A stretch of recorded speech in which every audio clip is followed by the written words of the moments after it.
Welcome to How We Heard It, the podcast about music, pop culture, movies, and more, with your hosts Wayne Bledsoe and Chuck Campbell.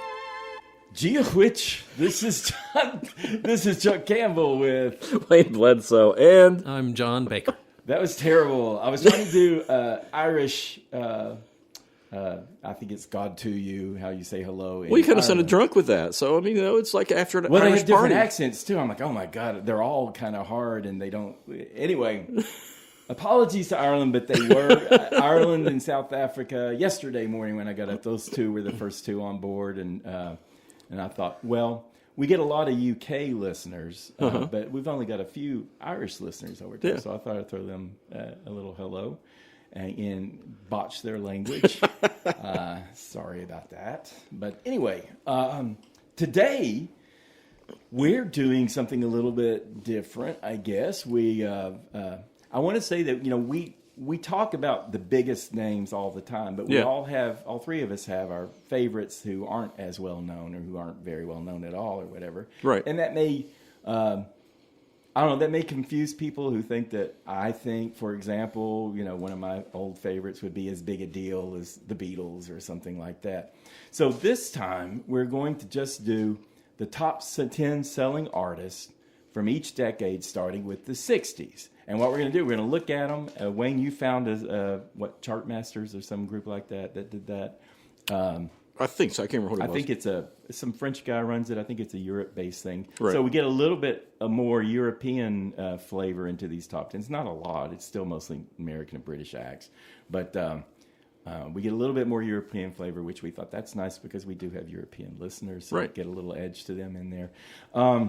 But what we're going to do is we're going to go through the top 10 from each decade, and we're Top 10 bestsellers. Top 10 bestsellers. That's right. Bestsellers. So all those bands that we like to talk about, if they don't make the top 10, then we're not talking about them today. We're just talking about the ones who made all the money.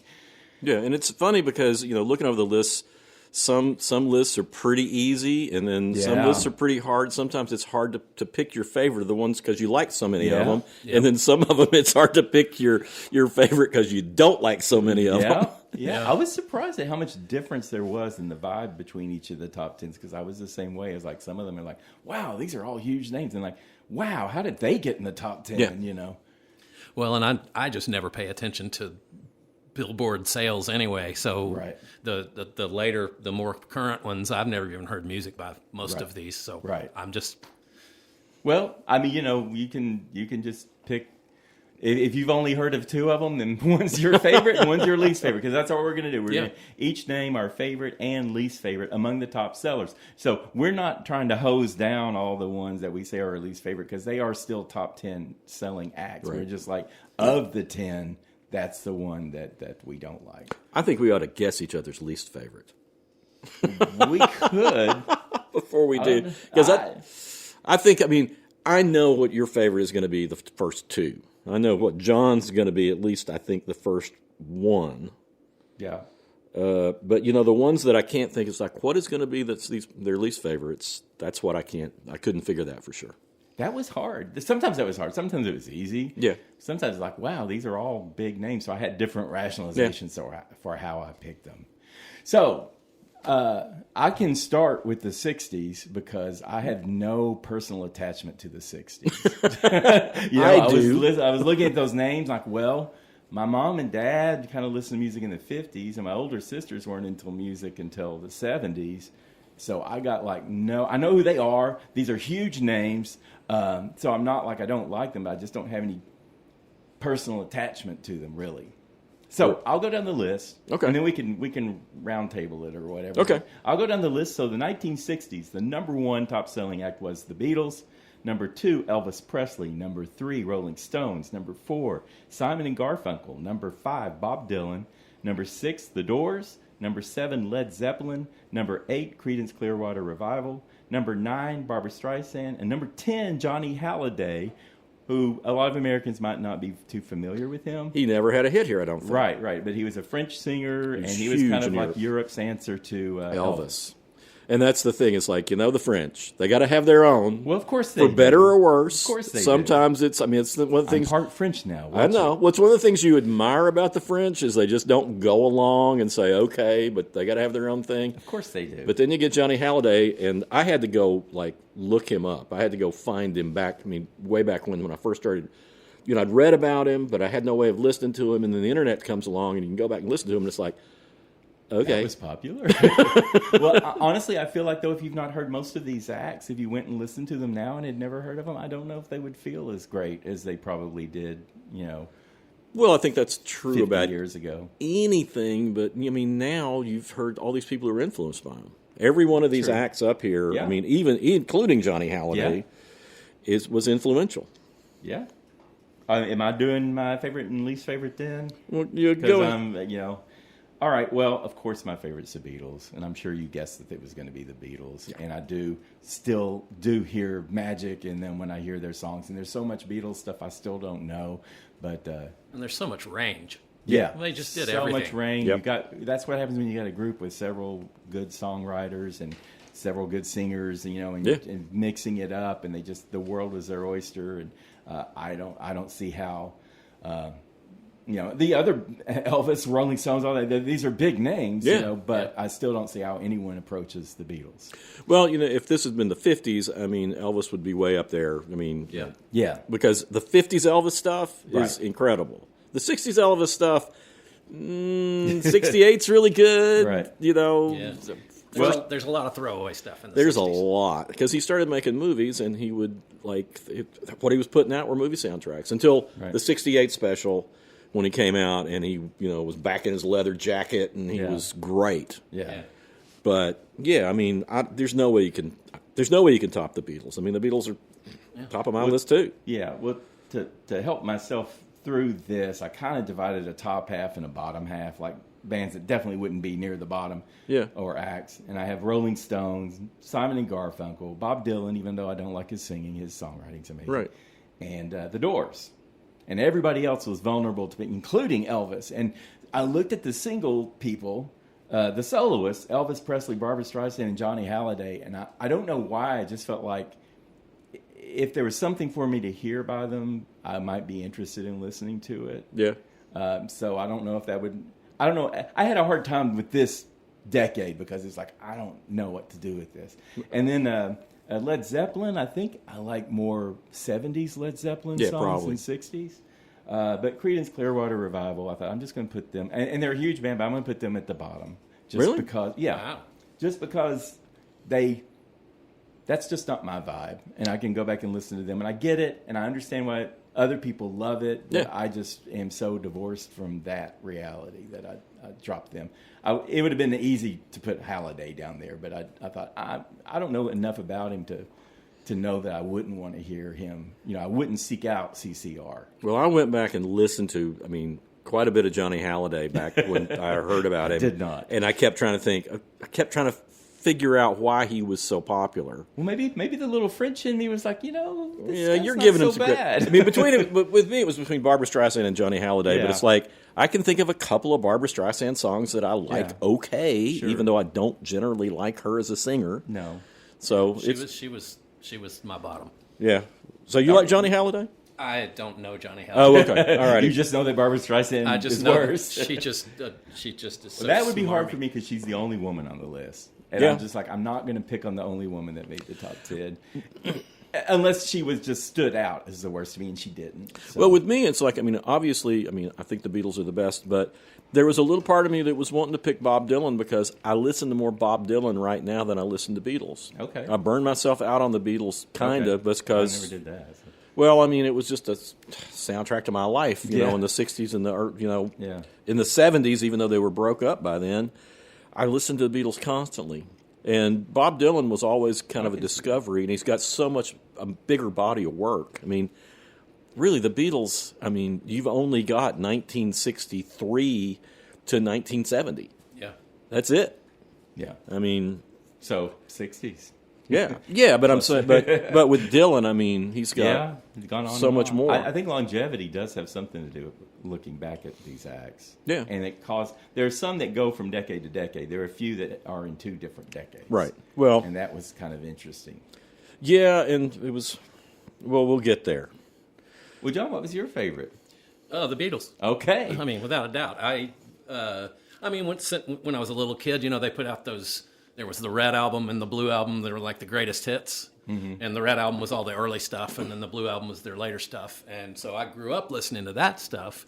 But then when I was in college, I had 2 friends that lived in an apartment right down from me. And one of them, his girlfriend didn't know what to get him for his birthday, so she just bought him all the Beatles records. Wow. And we just, that whole summer, we just immersed ourselves in the Beatles. And I don't know. I mean, and this for the decade that I don't really feel attached to. It's like I can just listen to them and think, wow, that's just amazing. And then a song I hadn't heard in a couple of years, I listen to it again. It's like, wow, that's just amazing. Yeah. Well, see, I would have been insane for them, I think, if I'm 20 years older or whatever. So. Well, see, the Beatles and Ed Sullivan is one of my very first memories.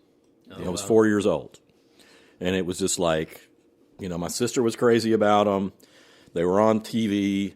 And it's like, from that point on, I followed everything they did as a little kid. Every single that came out, we were listening to it on the radio, or, somebody bought it and brought it home. Mm-hmm. Same thing with a lot of the albums. And then in the 70s, I picked up all the albums that I didn't have, or the ones that were my sister's, because she'd moved out. And it was like, it's just like the soundtrack. Yeah. Well, when I was born, the Beatles had the top 5 hits on the Billboard chart all at once. Yeah, they pulled the Taylor Swift back then. Yeah. And I mean, back then that was saying something, because you had so many. You had a different kind of competition out there. I mean, now, downloads, people can get whatever they want for free. Back then, people were actually buying it. It was on sales. Well, and it was such America needed something. I mean. Yeah, John Kennedy had just been killed, and the national mood was depressed and anxious, and the Beatles were just like this blast of something that no one had ever seen before or heard before. Yeah, and and every album was different. I mean, that's the thing, is like, you're listening this year to the next year, they sound like they're growing while you're growing. Yeah, that's one of the things I really like about it, because you get to Rubber Soul, and it's like this is different. There's a lot of things thrown in. They play the sitar, and on the Tomorrow Never Knows. Well, no, that's on Revolver. Oh yeah. But yeah, the bird. This bird has flown. Norwegian Wood. Oh yeah. That's where you hear the sitar the first time, and you just hear all sorts of different things every album that comes out. I mean, Tomorrow Never Knows. That's my favorite Beatles song, but it's like, when I was a kid, that was one of my least favorites. And it's one of those things that just grows on you. You realize how much is going on. I got one little diversion, especially for you, John. I noticed that there was an American-focused top 10 that strayed from this, and Halliday wasn't on, and Barbra Streisand was at 10, and number 9 was the Beach Boys. How would you pick between the Beatles and the Beach Boys? I think I would still pick the Beatles, although the Beach Boys would be way up there. I know you like them a whole lot. What about you, Wayne? I know you like Beach Boys as well. Oh, there's no competition with me. I mean, I like the Beach Boys. I mean, I like Brian Wilson. But to me, there's like a golden era of the Beach Boys, and it's fairly narrow. Okay. Yeah. I mean, around Pet Sounds, the 2 albums before Pet Sounds, and then maybe 1 album after Pet Sounds. That's like the golden era to me. Yeah. And I didn't appreciate, as a kid, the Beach Boys, I liked them. And I guess as a kid, I liked the drag racing and surfing songs. But, once I sort of became a young adult, I just looked at them as just like this cheesy little, until my friend Todd Steed made me a tape of all the really great harmony stuff and all the Pet Sounds in my room. And so you came into the Beach Boys kind of after. Yes. Oh, okay. So the Beatles were always with me, but the Beach Boys, okay, they were, but it was just the superficial stuff as a kid. Yeah. So I realized just how complex and they were. Yeah. I remember when Good Vibrations came out when I was a kid, and you heard that on the radio, and it's like nothing else. Oh yeah, that's and you just had to stop and listen. What was that noise? The theremin? It's a theremin. Oh, theremin. Okay, that makes sense. I didn't even think about that. Yeah. But just the way that song was put together. Yeah. I mean, it was recorded in like 5 different studios. Each had a different... I mean, if you listen to it, it's only like 3.5 minutes long, but it's got 4 or 5 distinct sections that were each recorded at different places and all just knitted together into that one sound. And it's just amazing. Yeah, there was nothing else on radio that sounded like it. But that was the great thing about the 60s is you'd turn on the radio and you would hear all sorts of different stuff. Now everything is so genre-based. I feel like it became that way. Then iPods came in and then it went back to that. It's like I just got a free subscription to Sirius Radio that I think I'll probably get. But it's like I look at it and it's all this style of music, that style of music, and I want something that mixes it all up. They have those. There's a lot of, you don't know what it means, like the coffee house. And you're like, what the hell's a coffee house? And then you go and you listen. It's like, oh, it's kind of modern folksy type music, which covers like 2 or 3 different, decades. And plus, I mean, you don't care about sports, but it's got comedy and news. I mean, it's just a, Well, so to me back then, when you turn on pop radio and you'd hear Frank Sinatra doing Strangers in the Night, the Beatles doing, whatever big hit was hit at the time, and the Beach Boys, and then the Doors. Yeah, they used to do like the 50s on 5, 60s on 6, and they've knocked both of those down the road. They're still up there somewhere, but they're not in the top 10 anymore. And I think I heard a comedian talking about it. He said, I guess those people just died. Well, that's what it feels like. We still have 70s on 7 and 80s on 8 and all that stuff. Yeah. But the 50s and 60s are gone now and down the road. They're still up there somewhere, probably in the 40s or 50s. Yeah. Well, see, I want something that blends everything together. I want to hear something old and new put together. And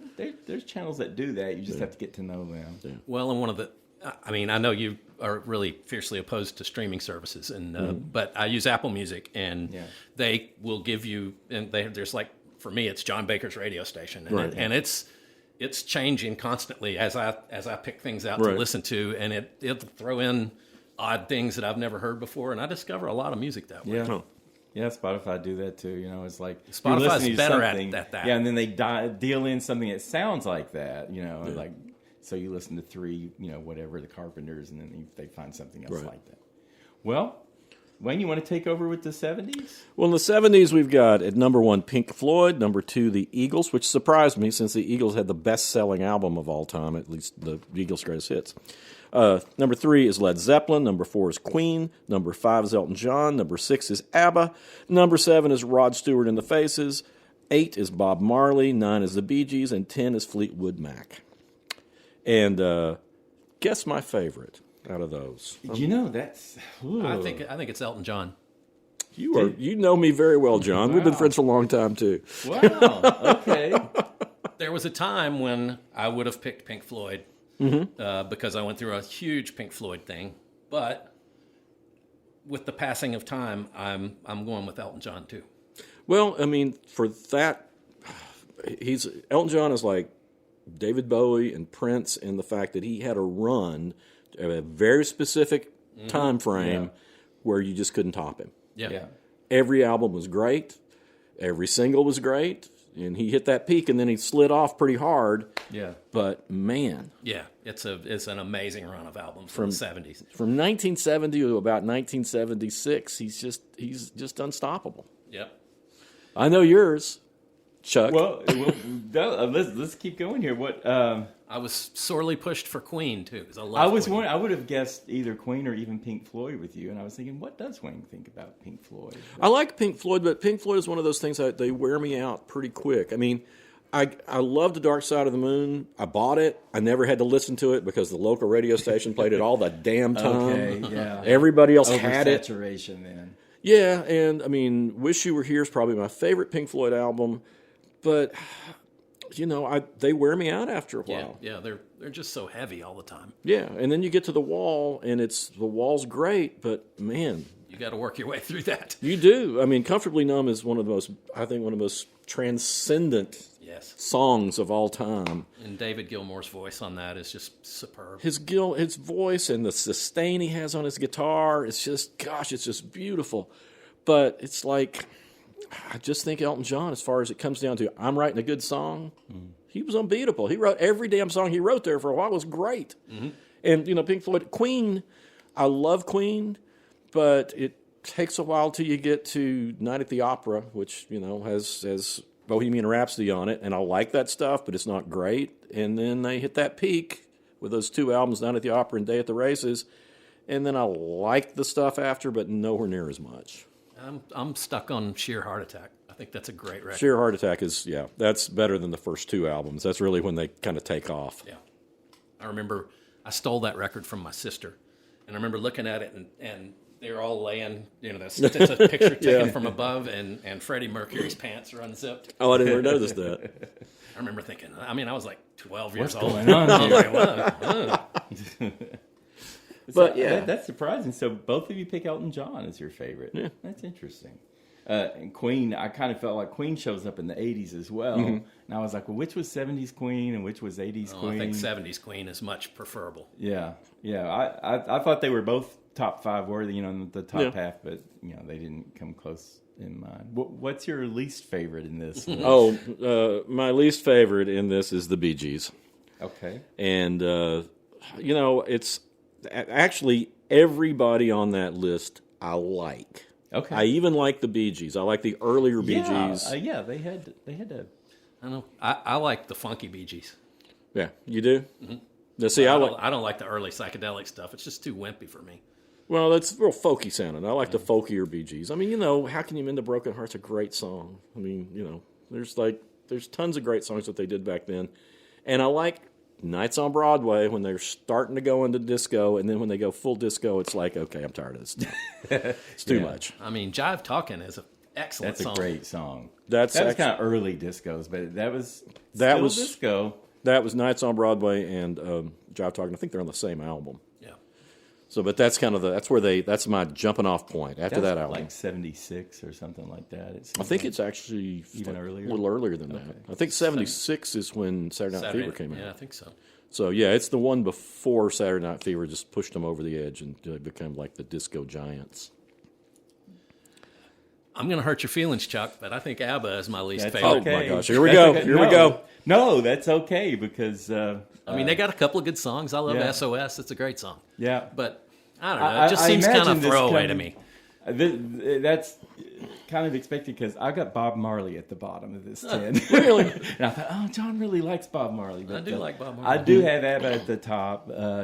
It's European pop, and they were like between Benny and Bjorn. Those are the 2 songwriters, musicians, and all that, and their wives and ex-wives at the time, Agnetha and Ani Fred. You have these 2 really strong voiced women with their dovetailing harmonies and all that, and the kinds of music that they were writing, it was almost symphonic. It was very complicated music for pop music, but it's showing the precision and details that you can do in music, and I think it influenced just all of pop music, and you all aren't as into pop as I am, so I'm not surprised. I did think Pink Floyd, Eagles, Queen, and Fleetwood Mac I would have in my top half of this group. I like Fleetwood Mac a lot. I was surprised to see them at 10, It's like, but I guess sales it's just the 70s, and you think, well, they had a lot of spillover into the 80s. Well, but Rumors was 70s, but that was like you're looking at these other power players. Yeah, that album kills. Yeah, I mean, but they have so many distinct phases too, because right. I mean, like the early Fleetwood Mac was a blues band, and it was Peter Green. Yeah, it was before Lindsey Buckingham and Stevie Nicks were even in the band. Yeah. And this, I mean, the 70s incorporates Peter Green's last stuff, like the Green Monolith from the album, and then Play On. And then Bob Welch. And then Bob Welch comes in, and then you get Lindsey Buckingham and Stevie Nicks. That doesn't happen until 75. Yeah, I think that's about right. Yeah. But yeah, I mean, I'm with you. I mean, I completely changed the band. Completely, but I mean, I think they're great. They would have been my second on here. Yeah. And the reason Marley's at the bottom, reggae, I feel about reggae probably the way you do about pop. It just seems tedious and redundant, and I love hypnotic music. But it's slower hypnotic music, reggae is, and it just... Well, again, I think you're painting with a broad brush, because reggae has got a whole bunch of different variations. Yes, and when Bob Marley was dead and gone before I was like into That's music. rock steady, right? Yeah, old school reggae. Well, and another thing I have is kind of kind of a personal grudge, I guess, but I started doing reggae reviews. Like I say, Bob Marley was long dead before I was reviewing anything, and I was getting into it and learning about it. And then Rita Marley came out with her book.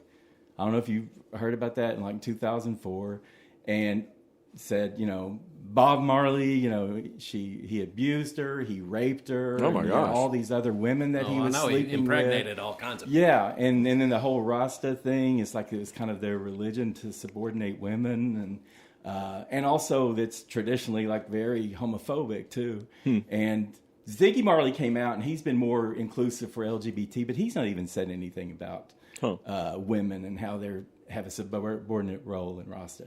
And I just thought, if you're going to preach love and peace and understanding, it's really easy when you're at the top rung of the ladder. Yeah. So I just thought, and it's, again, I understand why it's popular. I always want to hear, like reggae, it's like if I want to hear it, I'll hear a song or two, and then I've had enough of it because it just has that kind of steady beat. Well, I got to tell you, though, I used to think that Bob Marley kind of bored me too. Yeah. And then they released a deluxe edition of Catch a Fire that had the original mix before Chris Blackwell got a hold of it. And he upped the beat so much. Oh, that would help. No, it's the opposite. Oh, really? Because the early mix, you could hear the melody more. The emphasis was more on the melody and the singing. And then when Chris Blackwell produced it, it was like it was all about the reggae beat. Right. And it was just like it just started boring me.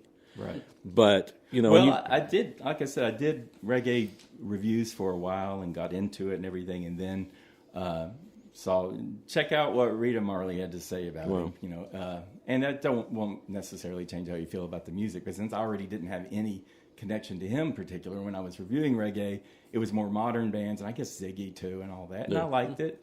And I've written a lot of positive reviews about them, but it just kind of, and again, look at this top 10 here. These are big acts, and one of them. And I thought maybe Rod Stewart. I'd knock him out because I'm not sure that I feel. Man, I love Rod Stewart. Early Rod Stewart. I just remember. 70s. Do you think I'm sexy? Yeah. Oh, that's the bad part. That's when he falls off again. I love Maggie May. Maggie May's fantastic. That came out like 71, 72, and that's like that to me. That's that album. That's Every Picture Tells a Story, and then the next one, Never a Dull Moment. Those are like his peaks. Okay. And Ronnie Wood deserves to be in the Rock and Roll Hall of Fame because of his work in the Faces, but without any of his Rolling Stones work. Yeah, that stuff is great. He's an amazing slide guitar player, great rock player, and he just gets kind of drowned out underneath Keith Richards and the Stones. I mean, he gets to play a lot, but he doesn't stand out as much in the Stones as he did in the Faces. So we got 2 Elton Johns for the top 70s. I'm surprised at that, really.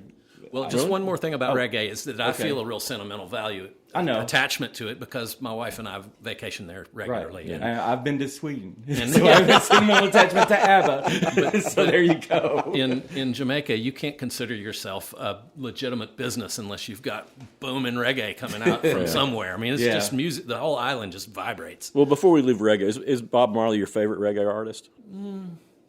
Well, I mean, he's just monumental. Yeah. I mean, he's the biggest, most famous, but I mean, there's a bunch of other ones. I love I love Bunny Wailer. I love Sly and Robbie and Black Uhuru and Toots and the Maytals. Toots and the Maytals are my favorite. Yeah. There's a whole bunch of really good. There was like a reggae revival or something going on because they kept coming in like in the 90s and the aughts, and I'm like, well, I'm going to try to feel this, and I did, and I'm trying to remember who was the. Was there like a Jewish reggae artist? Matisyahu. Yeah. I talked to him at Bonnaroo, and he couldn't talk any longer than we talked because he had to get home before sundown. Oh, wow. Okay. Yeah. He had to get to his hotel. I was on a bicycle tour with some friends, and one of them had a speaker, like an iPod speaker, on the back of his on his bike rack, and we were riding over through Del Rio on our way to Hot Springs, and he had how do you say his name? Matisyahu blasting out there, and I was like, I bet you no one in this community has ever heard this music before. Right. He was a nice fella. He was good, though. I thought he was good. Maybe not a Jamaican insider type guy, but that's okay. It was showing the breadth of reggae, I think, and how it doesn't just have to come from the island. So, well, John, you want to lead us through the 80s? Okay. You can put it. I got it here. Okay.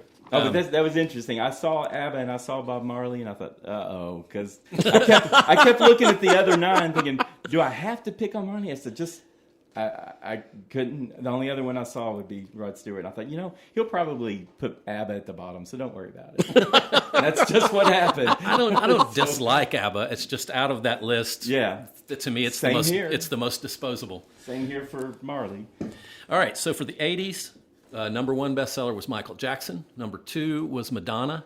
Number 3 was Phil Collins. Number 4 was U2. Number 5 was Queen. Number 6 was Prince.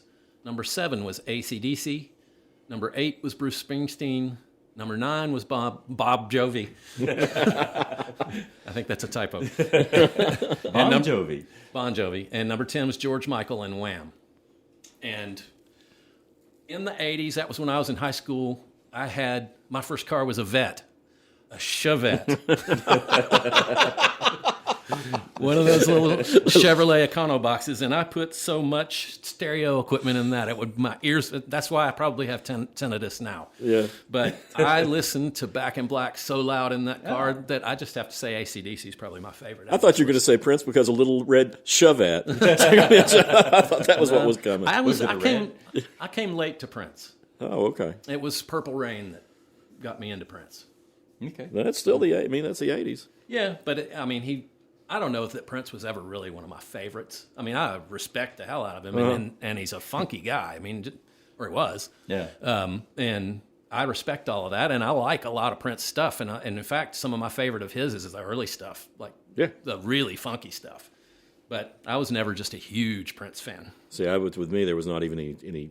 I saw that Bruce Springsteen, might have gotten a little edge, but Prince was just like there's no comparison to me. Mm. It was absolutely my favorite of that decade. Am I doing my favorite, or are we going to do our bottoms too? You want me to do my favorite? Yeah, what's your favorite? Well, it was between Madonna and Prince, with Bruce Springsteen in a close third. Uh-huh. And ultimately, I picked Prince for the best act of the 80s because he was, I think, at full stride in the 80s. And Madonna, she was huge. She was the number 2 selling artist. We've not seen, any other women had that kind of a score. But that was not her peak decade, and she was like, she was a great leader as far as ambition and, design and all that stuff, but her voice was kind of crappy, and her songs were, you listen to some of those 80s songs like, I don't know. But she was definitely a close runner, but I think Prince was just at stride. And he actually kind of got worse, I think, and she got better in the 90s. So I have Prince, and I have Madonna up there. Of course, Springsteen, I'm a big fan of Springsteen. I have him up there. Like I was saying earlier about Queen, it's like... I don't think their 80s stuff is their best No, stuff. I don't even know. I kept thinking, I'm not sure. Play the Game and... let's just say I think they were great in the 70s, 80s, but not best in either decade. Yeah. Yeah, I'd agree with that. Now, who are we picking on here? John started it. Go ahead, John. Well, it's between George Michael and Bob Jovi. Bob Jovi. Yeah. I'll say that I watched the documentary on George Michael and Wham, and I've gained some appreciation for him. Bon Jovi, I don't really have much use for. Yeah. Yeah, those are my bottom two too. But yeah, I think. Oh wow, we're gonna all agree there. Huh. But I think George Michael. You might pick on you too, but you have to keep peace at home. Well, no, but with you too. I mean, I know I slag on them. I slag on them because they're so incredibly popular, and I just think they're way overrated. I mean. Right.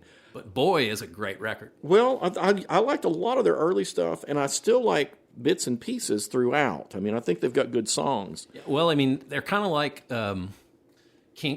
late Kinks albums. It's like there's some garbage on there, but on every album there's at least one good song. Yeah, that's. I mean, even their latest, the I don't know what was the name of that. Yeah, we're not. I mean, again, these are the top 10 selling, so we're not just totally. We don't think. Too many of these acts are just absolute crap, you know. Yeah, no. Like you're looking at the top 10, and Michael Jackson for you were into one album, and then you kind of turned on him with the next album. Both of those were in the 80s, right? No, because I thought, I bet he puts Michael Jackson at the bottom. I thought no, because you liked Was it with Off the Wall and Off the Wall? Songs? I like, But then and was then it Bad or the one after that? well, Bad is Bad. I don't much Thriller, like Bad. The Thriller album. Well, Thriller's got all sorts. I mean, they've got great singles, right. And it's another one that was overplayed. Yeah. He got way too much credit. I thought more than Quincy Jones should have gotten a lot of that credit as his producer. Mm-hmm. And I just don't think Michael Jackson was a very good songwriter. Right. I think as a He's kid, an amazing performer. He's an amazing performer. He's a great dancer. He's a great singer. I mean, as a kid, I think he was terrific. But I am just not an adult Michael Jackson fan. Okay. That's agree fair. with that. So you got Bon Jovi at the bottom, and George Michael got past that, and those are your two bottom. Which one do you have at the bottom? George Michael and Wham, just because I just think they're even more lightweight than Bon Jovi. I mean, "Living on a Prayer" is a good song. Yeah. I mean, it's like it's not something I put on, but it comes on the radio and it's like, yeah, this is pleasant. And with George Michael, yeah, he just irritates me. I'm with you, John. I think George Michael and Bon Jovi are the bottom two, and Bon Jovi is my bottom because it's like it just doesn't do anything for me. George Michael, I have grudging respect for. He's just a pop singer and all that, but He was a perfectionist in the studio, though, and I don't think anybody really appreciates. Right. I mean, what was the name of that song? Something Careless Whisper. Yeah, and that one, they recorded it early and with another producer, and he just never liked it. And so he finally went back in by himself and just meticulously mixed it himself, and he made it so much better. I think that's what I like. And I appreciate the stick-to-itiveness and to see his vision through. Right. And I don't think Bon Jovi had vision. They just had a formula to follow, and they were good at it. They were. I mean, again, I'm not saying, oh God, this is the worst band of the '80s. Well, there's nobody that's on any of these lists I think is like not talented. Yeah, I agree with you. But I think of the things that I hated the worst about the '80s were the hair metal bands. Yeah. And Bon Jovi's and they were heading kind of that way. They were the face of the hair metal bands. Yeah, he was. Yeah. That was the most popular. They were the best hair metal band, but because of them, we got a whole lot of crap. We got a lot of bunch. Yeah. Okay. Yeah, and thank goodness for grunge to some extent on taking it out the next decade. Yeah. Yeah, agreed. Okay, this is a interesting decade, the 90s. Number 1 was Celine Dion. Number 2, Mariah Carey. 3, Garth Brooks. 4, Whitney Houston. I'm looking at you, Wayne, and thinking, where's Wayne going to go with... I'm still deciding on my worst. Okay. 5, Nirvana. 6, Michael Jackson. He's repeating. 7, Metallica. 8, Backstreet Boys. 9, Madonna. And 10, Shania Twain. Well, what's funny to me is I'm looking at this and I like Nirvana. That was a palate cleanser. Yeah, it was, and and that's what we're talking about. That's what took out the hair metal acts, and and everybody had to have flannel shirt then. Yeah, they did, which is not a good thing. No, it's not a good look. But cargo shorts, long sleeve flannel shirt, cargo shorts, and then some kind of Timberland boots. But I'm going to surprise you a little bit. I mean, Nirvana is my favorite, but my next favorite would be Shania Twain. Really? Yeah, because I think she was pop. She came in the country music scene. Everybody gave her shit because she was pop. But it's like she was good pop. Okay. The songs were good. She's a good performer. She was. You remember when she came in before she was known? Yes, I met Shania Twain. We both did. Okay. I went and talked to her in the snack room, and she gave me a really nice interview. She was sweet. Yeah. Very pretty. Very pretty. Tiny little thing. Yep. But she was. Did you ever see pictures of Mutt Lange, her husband? Yeah. Not pretty. Not pretty at all. Pretty. But did help her. Become what she became. He was a hit maker. Yeah, I mean, their personal lives, we won't say much good about Mutt, but by the same token, it was like he helped her fashion her into a really good artist. And I think the artist was there. He was just able to help her. Okay. But, yeah, I think Nirvana is by far my favorite of those, but Shania Twain she needs some props. Okay. I'm going to say Nirvana is my top. For sure. Okay. Of all of these, I think they're the most influential and just in my mind. For what we like. Yeah. Yeah. I'm going to surprise you and say that I appreciate Whitney Houston. Yeah. I think I was watching a movie about Clive Davis, who founded Arista Records, and he discovered Whitney Houston. Yeah. And the movie goes into some detail about her, and she was a victim of just incredible fame thrust upon her, and her mom was domineering. And her mom, former gospel singer, Sissy Houston. Right. Houston. And then Bobby Brown was domineering. Yeah. She just went from but being man, dominated. what an amazing voice. Yeah. I mean, it did also start the stratospheric singing so high that only dogs can hear it, which I don't like that, and that's why I don't like Mariah Carey because anyway. Same. And I think my least favorite is probably Backstreet Boys. I just don't have any use. I don't have any use for boy bands. I mean, who was in the Backstreet Boys? Backstreet Boys. That wasn't even the Justin Timberlake band. He was in sync. So it was the two guys from Kentucky. Wahlberg. Brian. No, they were. They were New Kids on the Block. New Kids on the Block. New Kids on the Block. They were Boston. Yeah. Aston. Yeah. They had a Boston spin but Backstreet Boys is a couple of Kentucky guys and 3 guys from Florida. I thought they were fine for what they were, but I couldn't tell you a name of a song they did. Well, they did Everybody and Backstreet's Back. I think those are 2. And I was working in a record store during the 90s. I don't think I ever heard any Backstreet Boys. I thought they would force you to play the Backstreet Boys. They probably did. I just mentally shut down when it came on. I remember at the record store, we had to write down everything we played in the store so we could show the record labels, that we were playing their thing. But on Sundays, the manager didn't come in, and that was right when that James Brown box set Star Time came out. It was like a 5 CD, and you'd write down, on a normal day, it'd be like, AC/DC Back in Black at 9. At 10, you played this. At 11, you played this. But when James Brown, it was like, you put it on at 11, and at 4 in the afternoon was the next time, because we'd just be dancing around the store. It was awesome. I did. My favorite is Madonna. I've worked all the way around. There we go. She was hitting stride in the 90s. So even though she was the number 2 artist in the 80s, in the 90s, this was her erotica album, which y'all know. I think that was her big sex album. That's what she was always meant to do. That was also her Ray of Light album and her music album. So she wasn't dominating the charts the way she was, but at this point, I think she became much more of an influence than she even was in the 80s. She was just more substantial in the 90s. Well, I mean, she had the vocal lessons, and she was learning as she went, and she started out just kind of like making it up as she went along and just trying to dance, and then she just kept digging in. And I think she was much better in the 90s than in the 80s, even though she sold more in the 80s. What was interesting, I had some friends, we had some friends who were on Sire Records at the time, and when I was doing a story on them, they were telling me about Seymour Stein, talking to Seymour Stein, who was the president of Sire Records. And he said something, they were asking him advice. Right. And he said something, he didn't name her. Right. But he said, we have a really popular artist that I'm not the biggest fan of her work, but she works harder than anybody. Yes, her work ethic. And that's what he was saying. He said, if you want to be a success, you need to look at what she's doing. And when you see, as we're moving through the decades, you suddenly see lots of women. The first couple of decades, it was like the first one was just one woman, and the second one there were a couple of bands with women, but no single women. And then Madonna popped in the 80s, and all of a sudden it just, you see 4 or 5 women in all the decades since then. Yeah. And I think she was part of that. Yeah. Oh, yeah. Yeah, for sure. And I don't listen to a lot of Madonna, but I've got a lot of respect for her willingness to reinvent herself over and over again. I think she kind of looked at Bowie did that too. Yeah. And just change the concept and make people. And what I like about it is with her new concepts were always better than the ones before. So she kept changing it into something, even more palatable. I love the sex album, which you guys probably wouldn't. But I think you both liked Ray of Light, right? Yeah. Well, that was the thing. Is like, I didn't want to like her.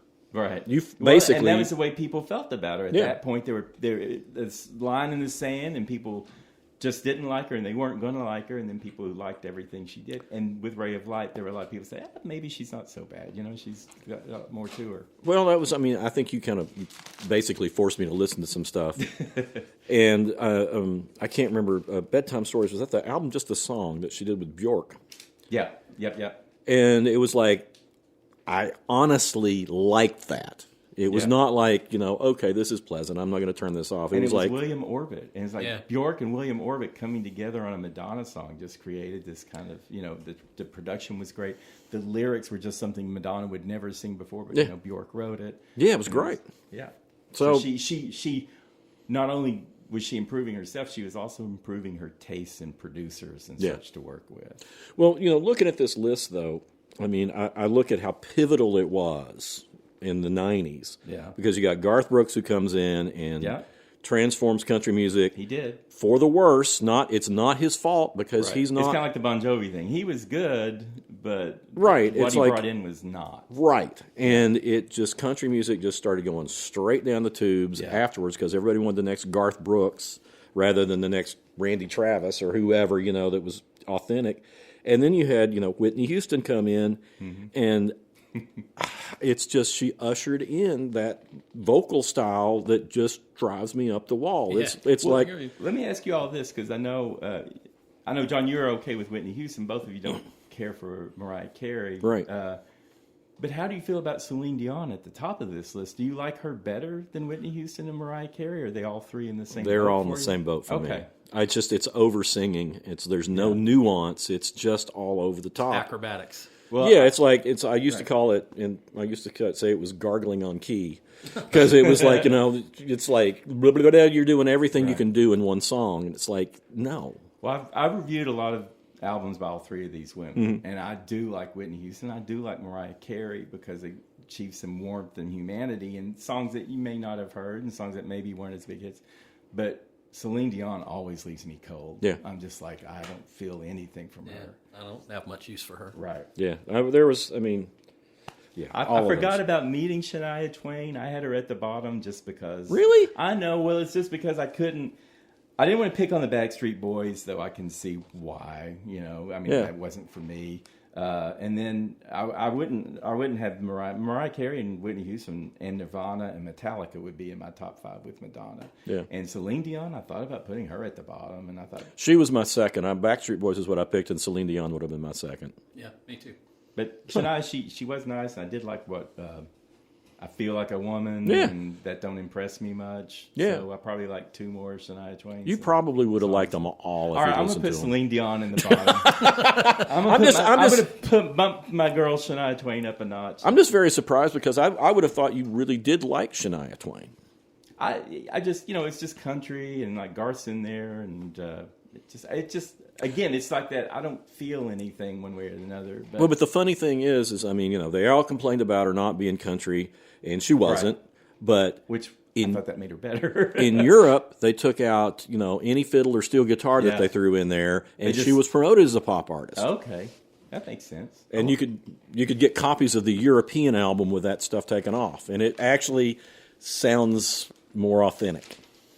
I liked her skin-tight leather pants. Well, who didn't? But you should have met her in person. She was quite fetching and charming. Well, she was very sweet. She was a very nice person, seemed to be. She was very quiet and shy. That goes a long way. Yeah, she was very shy at that point, but then I talked to her a couple years later when she was on top, and she was as nice on the phone as she was when she came into the office. I'll point out 90s, half of them were women. Yeah, and that's a big shift. You want to take us on to the 2000s? All right, 2000s. Number 1, Eminem. Number 2, Linkin Park. Number 3, Coldplay. Number 4, Britney Spears. Number 5, Beyonce. Number 6, Pink. Number 7, Norah Jones. Number 8, Robbie Williams. Number 9, Nickelback. And number 10, Black Eyed Peas.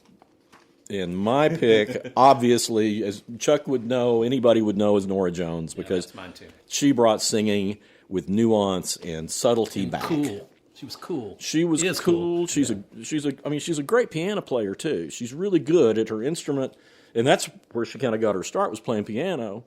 But gosh, she can deliver a song.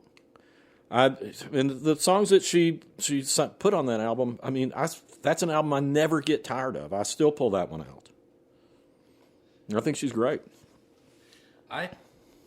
Norah Jones is the only artist in this list that I've ever heard any of their music. You're kidding me. I've heard Coldplay. I've heard Eminem. I think Eminem's a punk. Okay. Britney Spears. You've heard Britney Spears. You've heard Britney Spears, surely. Linkin Park. Come on. Completely. Don't know Beyonce? Nope. Really? Wow. I heard Black Eyed Peas is probably my least favorite because they played the Super Bowl, and I was just like, what is this garbage? Fergie Ferg. I kind of liked Black Eyed Peas. I have no use for, oh man. And then Nickelback? God, everybody bags on them now. Yeah. Well, that's it. I put them at my bottom, but I felt bad doing it because it's just like, everybody does bag on them. And I always thought they were mediocre, but there was a lot of mediocre out there. Yeah, there was. They were sort of metal, weren't they? Most of them, kind of. Hard rock. Yeah. I've heard Coldplay. I've heard that Yellow song. But with the old joke about Pandora, and they were like, make a Pandora account. Pick some of your favorite artists. Every third song is Coldplay. Enjoy.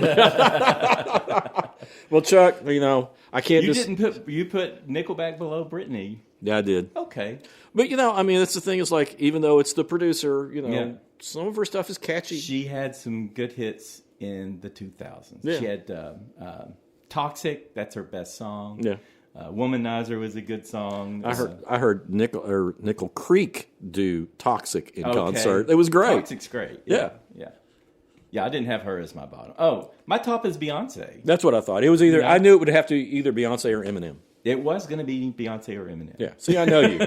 You knew that, and I thought about Eminem, and he had "Without Me" and "The Real Slim Shady" and "Lose Yourself." That was a great decade for Eminem. Mm-hmm. Then he got nastier and meaner, and I got less interested in him.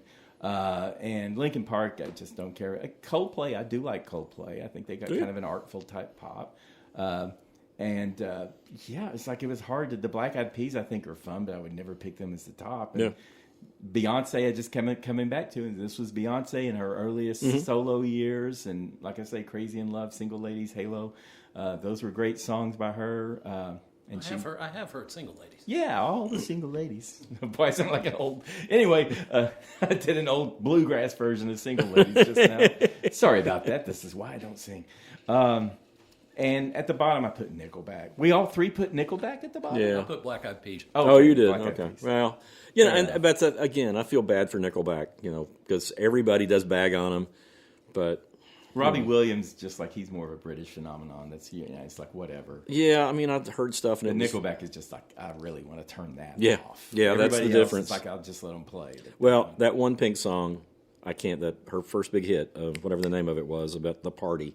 Let's get the party started. God, I hate that song. Yeah, but I'd heard other stuff that was not as offensive as that one. Right, exactly. And Norah Jones, when she put that Christmas album out, I became much more of a fan of hers. So after making fun of me for how many years? Well, calling it Snora Jones every time I would talk about Norah Jones. She found her groove. It took her a while, but she finally did something worth a damn.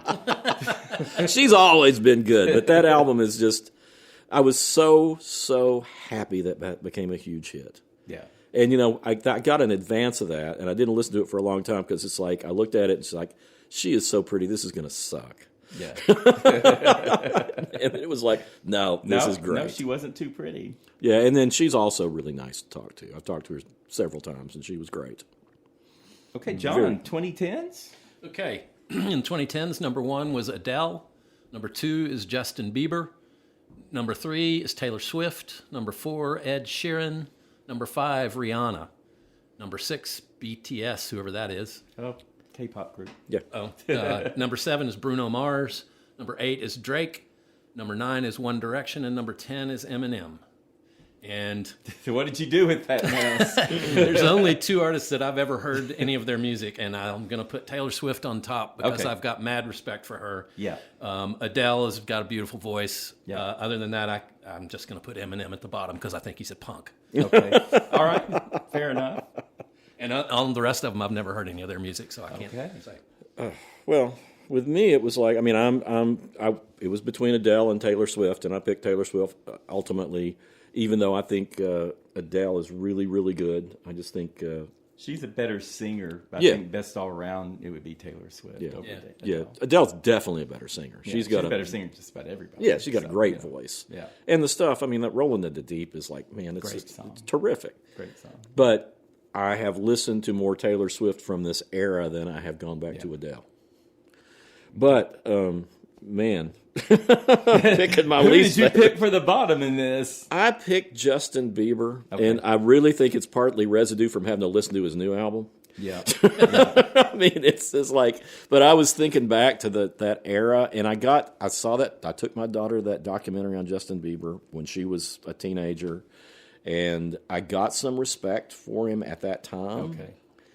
But There's some bubblegum on here. You got Justin Bieber, you got BTS, and you got One Direction, the boy band from Britain. Right. So there's a lot of kind of, we're not teen girls, so this really isn't for us. And I'm not familiar enough with BTS. I mean, I had to review all those boy bands when they came through town. Perfectly good, But One Direction was too. One Direction ended up having Harry Styles, who's a good soloist, and but not my top of this. And Eminem, he had no chance of getting through. I thought I would have Drake in the top half. Of course, Adele, Taylor Swift, Ed Sheeran. I felt weird about Ed Sheeran because he's kind of, but he does good hooks, So he does that. And Rihanna, if she would just do more music, I think she would have even more fans because I thought she was good. But ultimately, it was Taylor Swift or Adele for me too, and I picked Taylor Swift. This was her Shake unanimous. It Off, Blank Space. Unanimous. Yeah. Wow. Unanimous on the Beatles and Taylor Swift then. Yeah. That's interesting. Well, wait, what's your least favorite? Oh, my least favorite is Justin Bieber. Oh, wow. Yeah, because it's just like, he just feels so removed from what he's even doing. He's kind of an insult to the music industry almost now, especially, looking back at him, which we shouldn't do. We should just consider the 2010s. But, the others, they're all still plugging away and everyone else seems earnest and he's just like a waste. Yeah, well, I mean, that was... And Adele would have been second, too. Yeah. I'm like, y'all. Yeah. Oh, well, we're up to the 2020s, which, we're only halfway through it, more or less. Number one so far in the 2020s, Taylor Swift. Number 2, BTS, again. Number 3, The Weeknd. Number 4, Drake. Number 5, Billie Eilish. Number 6, Olivia Rodrigo. Number 7, Harry Styles. Number 8, Doja Cat. Number 9, Ariana Grande. Number 10, I guess, was a tie between Bad Bunny and Morgan Wallen. Isn't that weird? That's such a weird tie because you've got this Puerto Rican Latino artist and you've got this country dude. And politically, they're on the opposite extremes as far as not necessarily their personal feelings, but the left has gravitated toward Bad Bunny and the right has gravitated toward Morgan Wallen. I think this is to me, this is the strongest list since maybe the 70s. Well, I mean, I'm going to get more familiar with Olivia Rodrigo because I do think that you're right. I do think I would really like her more. Everything I've heard, I like. I was looking so forward. She was going to play at Bonnaroo last year, and it got rained out. So I don't really know her music. Right. Well, everything I've heard by her, I like. I think she respects older music too, because I saw a video of her with David Byrne doing a Talking Head song. Yeah. Yeah. No. And yeah. The song is older than she is. I think. Yeah. Well, that's why Chuck was pushing her to me so hard for so long. Is because she does have that kind of respect apparently, and I mean, and she nicked a riff from Elvis Costello, and Elvis Costello was like, "Great, no problem." Yeah. So who did you pick then? Well, I got to pick Taylor Swift. Taylor Swift again? I mean, even though I like Billie Eilish, I think Taylor's stronger right now. I think Billie Eilish is somebody I'm going to like more as time goes on because I think she's going to grow and develop. Like I said, Olivia Rodrigo, I think I will like her more. The rest, I mean, I think The Weeknd's a good singer. He is. I'm not as Look at those women. These women. Yeah, I mean, Taylor Swift, Billie Eilish, Olivia Rodrigo, Doja Cat, Ariana Grande. We got very different women too. They're not all just doing the same kinds of music as the others. Well, I remember the first year that I got to vote in the Grammys, and I get a message from you about Doja Cat, and at the time I didn't even know who Doja Cat was because I wasn't listening to. I wasn't working at the paper anymore, so you weren't there to influence me on that. Right. It was like, well, I don't even know who that is. And I think I sent you a video, and you said you liked her dress or something. Yeah, you went ballistic on me because I didn't know who she was. Dress on. And I said, I'm not going to vote in those categories if I don't know who they are. Like, you've got to vote for Doja Cat. But yeah, you didn't put her at the bottom, did you? No, Ariana Grande is at the bottom because right, I just can't stand her. Okay. I don't like anything about her. Okay, fair enough. My favorite, I like Billie Eilish. Yeah. I would have picked Taylor Swift, but I picked her best for the decade before, and I just thought I really like what I've heard of Billie Eilish, and I think her brother Phineas is just an amazing genius musician, and I think they've got so much potential. Yes, they do. Yeah. And I don't know enough about any of these others to put something in the bottom. It was just fair enough. It's Billie Eilish, Taylor Swift, and then the rest of and the other people. Yeah. Okay. Yes, I think this is clearly a Taylor Swift, Billie Eilish, or Olivia Rodrigo top one. Looking down the line, Taylor Swift, I think she did so much groundwork in the 2010s. We just expect her to be great. You know, we got 5 more years left in this decade. I was kind of letting that factor in to what I was deciding. So I put Drake at the bottom just because he's the oldest one, and he's already kind of past his peak. So I'm like, I think Drake's, you know, I would have had him in the top half of last decade, but this decade, I think, and plus Kendrick Lamar may have finished him off. Because that was the diss track. So, he's vicious. Yeah. I mean, Drake's fine. I do think The Weeknd is great. I do love Doja Cat, and I love Bad Bunny.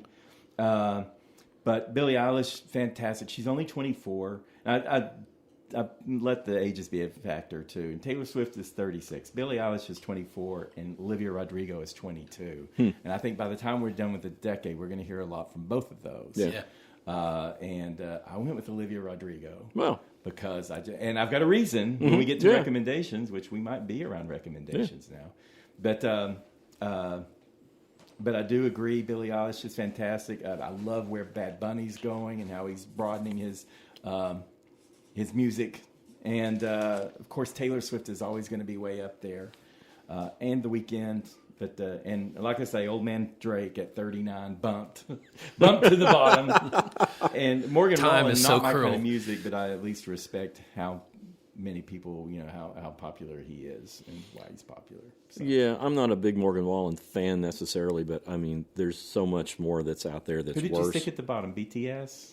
No, Ariana Grande. Oh, yeah. Yeah, I mean, She's got that kind of cold delivery. I would say even as the 5 women go, she would be the bottom one of the 5. Yeah, I've never heard anything by her that I like. She's just okay. I've heard, you know, I've reviewed all her albums, so you know, again. But what about you, John? Where did you go? Least favorite. Least favorite? Oh, you don't know them. So I don't know. Okay, I've heard Taylor Swift and I've heard Billie Eilish. Other than that, I don't know anything about any of these artists. Well, let's go to recommendations. Okay. Well, you start. This will explain Olivia Rodrigo. She's only had 2 studio albums so far, and she's just 22. But she's released Olivia Rodrigo live at Glastonbury. Mm-hmm. And I went back. I just came across it at Barnes & Noble. It came out in December 2025. And it was from last summer. I guess Bonnaroo may have lost her because of the rain, but... you know, she got picked up. The BBC recorded this. It's a 2-disc live recording, and she has so much. She is such an old rocker chick. There's absolutely no lip syncing on this. Good. I mean, she is just like going for it, and imperfection. She embraces all of it, and it's just this. I didn't see the video, but I read the reviews of Glastonbury, and everybody was saying she was the highlight from the whole thing. You know, and she was like a Sunday main stage, I guess, but. She all of her hits are great, and they're very anthemic, and you can hear the crowd singing along. And she's very diplomatic. You know, she'll let them sing along for a bit, but she knows people aren't there to hear everyone else sing, so then she'll jump in. She has Robert Smith on. They do 2 Cure songs. They did.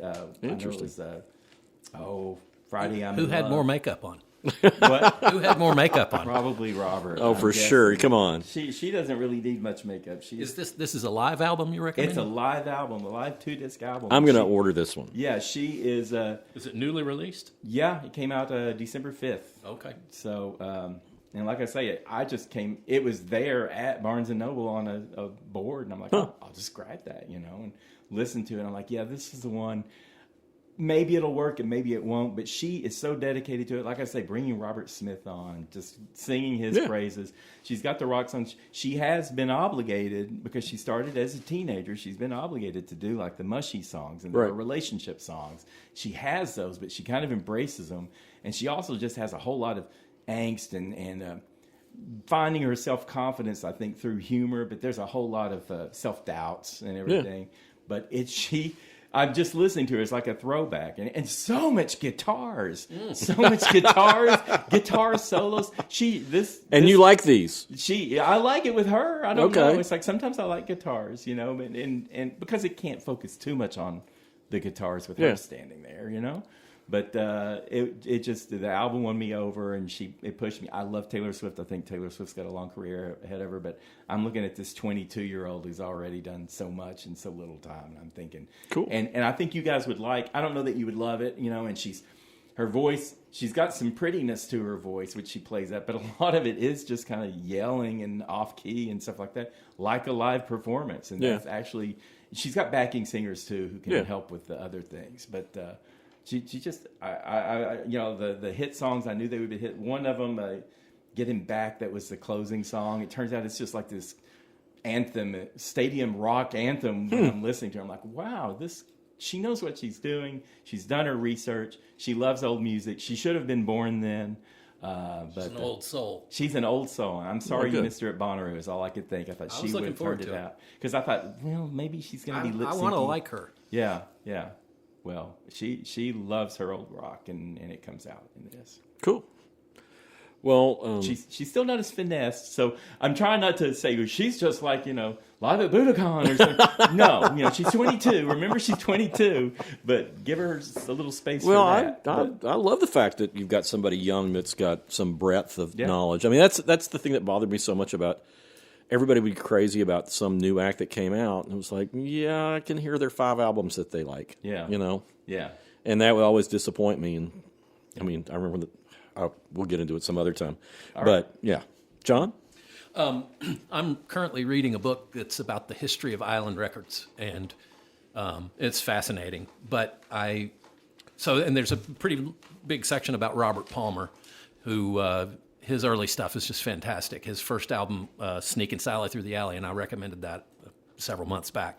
It was recorded at C. Saint Studio with Alan Toussaint in New Orleans, and the Funky Meters was the backing band. And in the process of reading all this, another contemporary of Robert Palmer's is a guy named Jess Roden. And he's a blue-eyed soul singer. And Chris Blackwell sent him to C. Saint, and he recorded an album just self-titled. It's just called Jess Roden. It's from 1974. He's got an amazing voice, and it's just as funky as it can be. The Meters are just an amazing funk band. One of the best. Right. So that's my recommendation. Jess Roden, Roden. It's on Island Records from 1974. Cool. Well, I'm going to recommend another sort of live album. Okay. From 1975. I don't think I've ever recommended this before. It's Tom Waits' Nighthawks at the Diner, which is sort of a live album because what they did is they brought in a live audience into the recording studio. Oh, wow. Okay. So he's recording an album with an audience. Right. And in the studio. Yeah. Cool. But it is, I think, Tom Waits is one of my favorite artists. I think he's one of the best songwriters that we've ever had. Mm. And this, I think, is sort of when he hit his peak, his early peak. Mm. Because it's got things on it like Better Off Without a Wife and the Emotional Weather Report. And it's so funny because he does his patter between songs, and it's just as important as the songs. And you know, he was like going to throw that in with Olivia Rodrigo too. Her banter is great, Yeah, that's important in a live album. Such a big thing in a concert. Yeah. Yep. Todd Snyder was the same way. Yeah. Oh, yeah. Well, half of his thing was telling the stories. I mean, he just told stories in between the songs, and they're great. They're as important as the songs are. Well, it's like Tom Waits. One of my favorite lines is he's introducing the song "Better Off Without a Wife," which is a great song. But he goes, "Yeah, I know this woman. She's been married so many times. She's got rice marks all over her face." But he's great with a one-liner. He is great, and if you've never gotten into Tom Waits, this is the entry point. His first album, Closing Time, is terrific. The next one, Heart of a Saturday Night's terrific, but he hits his peak on Nighthawks at the Diner. Okay. I would argue that Swordfish Trombones is that's much later. That's later, but that's when he's starting to make his turn to the more abrasive sound. Yeah. And I mean, I love that one too, and I love Bone Machine, which is one of his most abrasive. But this is the one where you get the songs and you get the patter, and you understand why he became a thing. And there's one line on Swordfish Trombones that I love, and that was the first thing I ever heard of Tom Waits when he said, "Frank settled down out in the valley, and he hung his wild years on a nail that he drove through his wife's forehead." And I was like, wow, that's an opening line. Okay. So there you go. Movie recommendations. I'm going to go with Death of a Unicorn. Oh, okay. Did you watch Death of a Unicorn? No, it That's keeps something popping I kept up. meaning to say it came out in theaters in March of 25, and just kind of never saw it. And it's like on, I think, HBO Max, and Discovery, and maybe Prime. And I guess I couldn't get the feel from it from the trailer because I thought, is this a comedy, a straight up comedy, or? That's why I haven't watched it. And it's like black humor, so it does have some comedy, but it's also kind of a folk horror movie, and just has some weird twists to it. I can tell you what happens in the beginning of the movie. Paul Rudd is an attorney, and he's taking his daughter, played by Gina Ortega. Paul Rudd plays Elliot. She plays Ridley. And they have to go to a business weekend in the Canadian Rockies, where he's going to meet this wealthy family that's made all their money in pharmaceuticals. And they need a family vibe and everything to hire him on. He just keeps saying, I just need to. And she's talking about, damning the corporate, pharmacy structure. She's very, back talking and everything. Right. And they don't have the warmest relationship. And you find out that her mother died, his wife. Right. So they're already a little tension, and they're going up to hang out with these super wealthy people. And they hit a unicorn.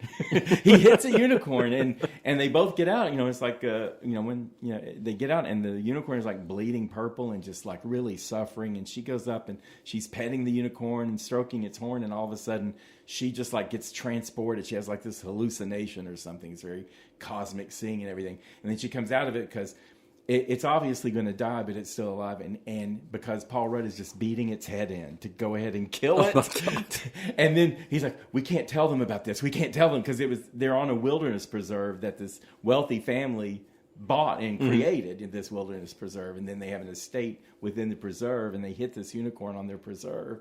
And so it's a smallish unicorn. They put it in the car and take it with them. And so he's all sketchy, and she doesn't even want to be there and doesn't like these rich people anyway. The families play. Richard E. Grant is the patriarch, and Taya Leone is his wife, and Will Poulter is their son. Oh, okay. And they're wealthy and everything. And then they discover something about, of course, they find out there's a unicorn in this car. And they discover something about healing powers that the unicorn has. And of course, they're a pharmaceutical family. So they're like, how can we monetize this? Which, of course, the daughter is absolutely against because she's against them and everything. And she's into all this unicorn lore. And she's saying, we just need to leave it out because its parents will come for it and all that. And ultimately, there's a lot of gore and guts and action. There's staffers up there, and then there's a real funny one. I can't remember his name right now, but and they bring in a couple of scientists to test out this unicorn's horn and everything, and what. And ultimately, it comes down to kind of a parenthood thing, both with Paul Rudd and Ortega, as well as Taya Leone and Will Poulter, as well as the unicorn and his parents that do show up. And it's just kind of a weird, I don't know, it was diverting. It was funny at times, and, it's just, it wasn't really scary, but the folk horror, kind of cosmic sci-fi, just a lot of weird stuff. And I think that may have held it back a little bit because people would see a trailer for something like that and like, I don't know where it's coming from. And it's just sort of on all those bases. Well, that's why I haven't watched it. It keeps popping up on my list, and it was one of those things. It's like, well, I can't tell if I'm going to like this or not. Yeah. I enjoyed it. Okay. Bottom line. Death of a Unicorn. Did you have something, John? Yes. I just discovered this last night. Okay. And it is a rock documentary. It's Brian Eno, 1971 to 1977, The Man Who Fell to Earth. And it's a pretty extensive history of the birth of Roxy Music, which was his first band. Yeah. And then he left to go solo, and it goes all through he made the first sort of proto-ambient music with Robert Fripp from King Crimson called No Pussyfooting. But then he started putting out sort of just pop records. And they're actually really good, and they're really inventive. And I don't know, Brian Eno is one of my idols, so everything he does just sounds so good on my ears. But it's a fascinating look, because when you see him now, he's a distinguished old English gentleman.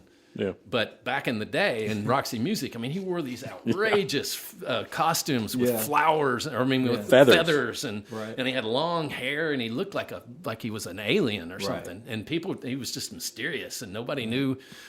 He didn't, and he also had the nerve to say that he wasn't a musician. And that pissed off a lot of the rock, the rock titans of the time. He was a scientist. The science of music. He's basically like Rick Wakeman, who was classically trained and wore a cape and had thousands of keyboards around him. He was basically spitting in the face of someone like that, saying, "All your work in the conservatory, that doesn't mean anything. I'm playing 2 notes and then screwing them all up and making them sound cool, and nobody can figure out what I'm doing." Yeah. And it's a pretty fascinating one, and it's on Amazon Prime. How long is it? Is it a multi-part or just? It's just one movie. It's about 2 hours, I guess. Oh, cool. Well, I'm going to recommend Black Snake Moan from 2006. It's directed by Craig Brewer, who is out with Song Sung Blue, which I'm going to see this week. And let me tell you, the trailers for that look terrible. Yeah. The trailers for everything he's ever done. He did that and Hustle and Flow. Right.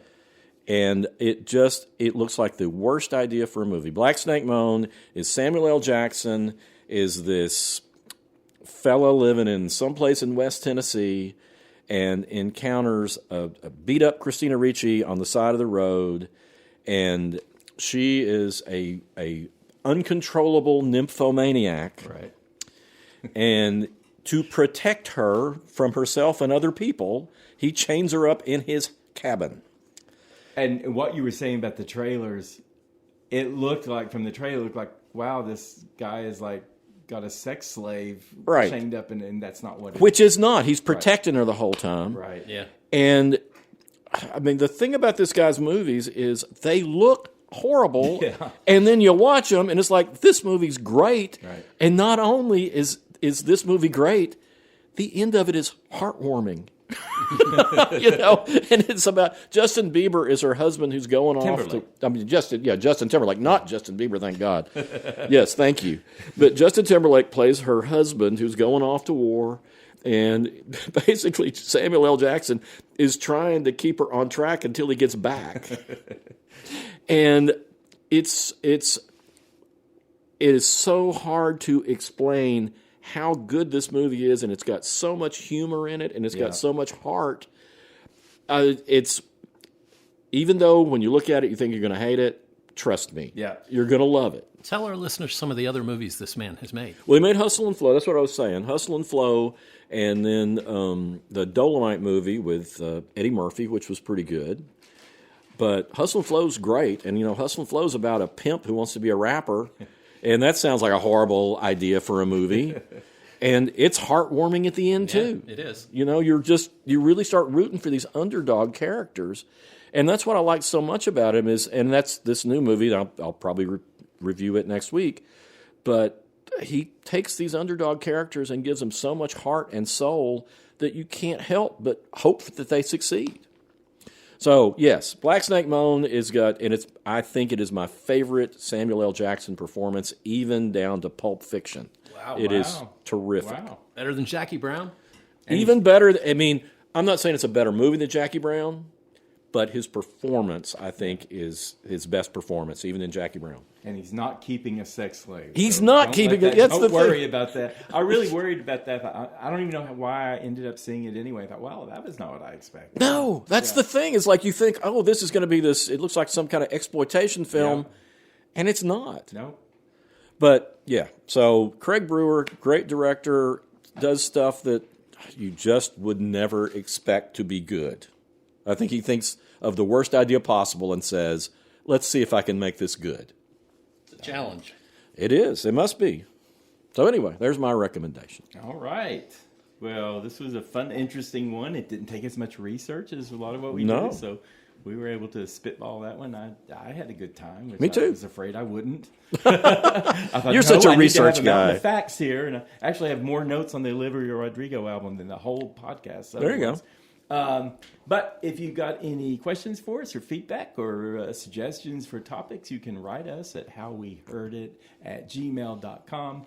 You can find us on all the social medias, the YouTube, Facebook, X, Instagram, TikTok, maybe Reels. Tell us the proper pronunciation of hello in the Irish. Man. Somebody send a recording of that. Yeah. Tell us the proper. It's probably not Giahuich, but I don't know because I've found several different videos and all depend on which city in Ireland they're from. So I was just lost. But still, thank you, Ireland, and of course the UK and all the others out there, worldwide and in the United States, for listening to us. And we'll come back at you. Thank you.